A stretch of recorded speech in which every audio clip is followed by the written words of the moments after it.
Hello viewers, अस्सलाम वालेकुम। Welcome to my YouTube channel Fastech academy. आज के इस वीडियो में हम सॉल्व करेंगे फिज़िक्स के तमाम एमसीक्यूज़ को। डियर व्यूअर्स, ये वो तमाम एमसीक्यूज़ हैं जो कि 9th क्लास के चैप्टर 1 में से लिए गए हैं। और अगर आप साइंस की डिग्री के स्टूडेंट हैं और एसएसटी जॉब की तैयारी कर रहे हैं तो यकीनन ये वीडियो आपके लिए फ़ायदेमंद होने वाली है। तो चलिए स्टार्ट करते हैं एमसीक्यू सीरीज़ को। सबसे पहला क्वेश्चन है, the number of base units in SI system are. इसमें से पूछा गया है कि एसआई सिस्टम में बेस यूनिट्स कितने हैं, आपको नंबर ऑफ यूनिट्स बताने हैं। तो इसका सही ऑप्शन है ऑप्शन सी 7। आपने ये टेबल ज़रूर देखी होगी 9th क्लास के बुक में, जो कि आप देख सकते हैं कम्प्लीटली 7 यूनिट्स, जो बेस यूनिट्स कहते हैं हम, जिनको सिस्टम इंटरनेशनल के यूनिट्स होते हैं ये। तो इनकी क्वांटिटी कितनी है ये आपसे पूछा गया है। इसका करेक्ट आंसर है 7। दूसरा क्वेश्चन है, which one of the following unit is not a derived unit.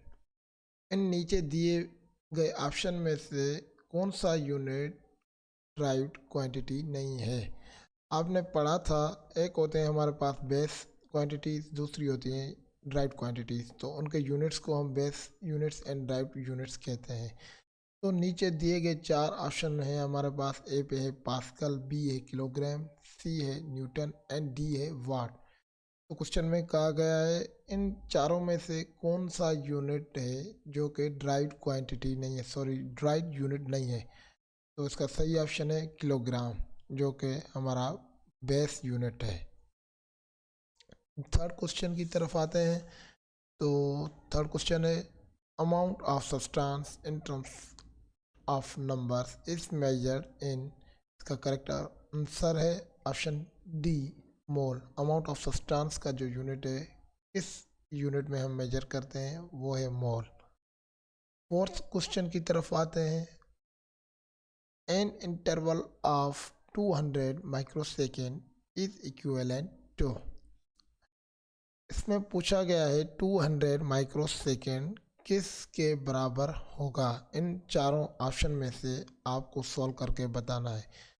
तो डियर व्यूअर्स, मैं आपको बताता चलूँ कि आपने प्रीफिक्स ज़रूर पढ़े होंगे। अगर आपने वो नहीं पढ़े हैं तो मैंने ऑलरेडी वीडियो उन पे बनाई हुई है, आप वो मेरी वीडियो वॉच करके देख सकते हैं। तो इसको किस तरीके से हम करेंगे, जैसे कि यहाँ पे 200 माइक्रो सेकेंड लिखा हुआ है, तो माइक्रो किसके बराबर होता है 10 पावर 6।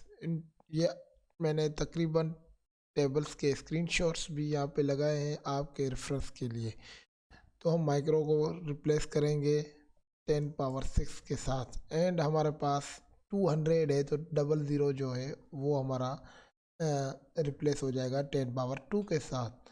तो हमारे पास आ गया 2 into 10 power 2 multiply by 10 power -6। और 10 की पावर्स को हम देखें, -6 में से 2 को हम सॉरी 2 में से -6 करेंगे तो पावर आ जाएगी हमारे पास 10 पावर -4। तो इसका करेक्ट आंसर है 2 into 10 power -4 second. Next question, which one of the following is the smallest quantity. इन गिवन ऑप्शन में से कौन सी क्वांटिटी स्मॉल है। तो इसका करेक्ट आंसर है option D 5000 milligram, sorry nanogram. N G जो लिखा है, एन फॉर नैनो। रेफरेंस के लिए मैंने टेबल अटैच कर दिए, आप देख सकते हैं नैनो की वैल्यू क्या है 10 पावर -9। बाकी दूसरे ऑप्शन में मिली है, माइक्रो है और ग्राम लिखा हुआ है। तो मिली होता है हमारे पास 10 पावर-3, माइक्रो है 10 पावर-6, जबकि नैनो 10 पावर-9 जो कि सबसे छोटा यूनिट है। तो इसका सही ऑप्शन डी होगा। नेक्स्ट क्वेश्चन की तरफ चलते हैं। क्वेश्चन नंबर 6 है, which instrument is most suitable to measure the internal diameter of a test tube. यहाँ पे कहा गया है कि कौन सा इंस्ट्रूमेंट हम यूज़ करते हैं किसी भी ट्यूब, टेस्ट ट्यूब का या किसी भी ट्यूब का इंटरनल डायामीटर मालूम करने के लिए, तो सुइटेबल कौन सा इंस्ट्रूमेंट होगा। हमारे पास ऑप्शन है, ऑप्शन ए है मीटर रूल, ऑप्शन बी है vernier caliper, C measuring tape and D screw gauge. जो इसका करेक्ट आंसर है वर्नियर क्लिपर। ये आपके रेफरेंस के लिए मैंने दिखाया हुआ है, जैसे कि इंटरनल डायामीटर किसी बीकर का कैसे हम मेजर करते हैं वर्नियर कैलिपर से। क्वेश्चन नंबर 7 की तरफ आते हैं। A student claim the diameter of a wire is 1.032 centimetre using vernier caliper. Up to what extent do you agree with it. ये आपको राउंड ऑफ करके बताना है आंसर, क्योंकि यहाँ पे 1.032 सेंटीमीटर की रीडिंग किसी स्टूडेंट ने मेजर की है, तो आप किस हद तक एग्री हैं इसके आंसर से, तो आप राउंड ऑफ करके इसको 1.03 सेंटीमीटर लिख सकते हैं। Next question. A measuring cylinder is used to measure. A आपके पास ऑप्शन है mass, B volume, B area, C volume and D level of liquid. तो इसका करेक्ट आंसर है option C volume. A student, question number 9 की तरफ चलते हैं। A student noticed the thickness of a glass sheet using a screw gauge on the main scale, it reads 3 divisions while 8th division on the circular scale coincides with index line, its thickness is।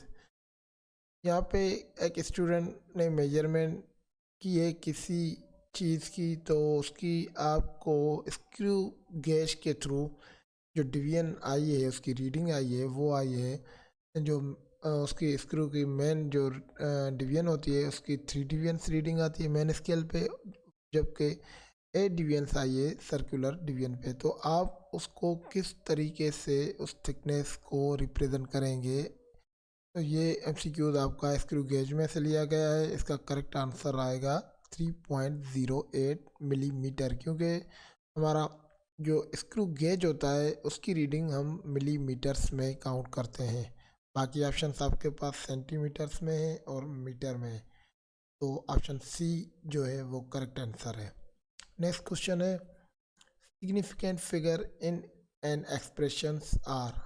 Significant figure की आपसे definition पूछी गई है, तो किसी भी expression में significant figure हम किसको कहते हैं, तो इसका करेक्ट आंसर होगा इन ऑप्शन में से all the accurately known digits and the first doubtful digits according to definition of significant figures। जो accurately known and first doubtful digit होते हैं उनको हम कहते हैं significant figure। Next question 11 number पे है। Identify the base quantity in the following. नीचे दिए गए ऑप्शन में से आपको आइडेंटिफाई क्या करना है, बेस क्वांटिटी मालूम करनी है। तो ऑप्शन ए है हमारे पास स्पीड, ऑप्शन बी में है एरिया, ऑप्शन सी है force and option D given है डिस्टेंस।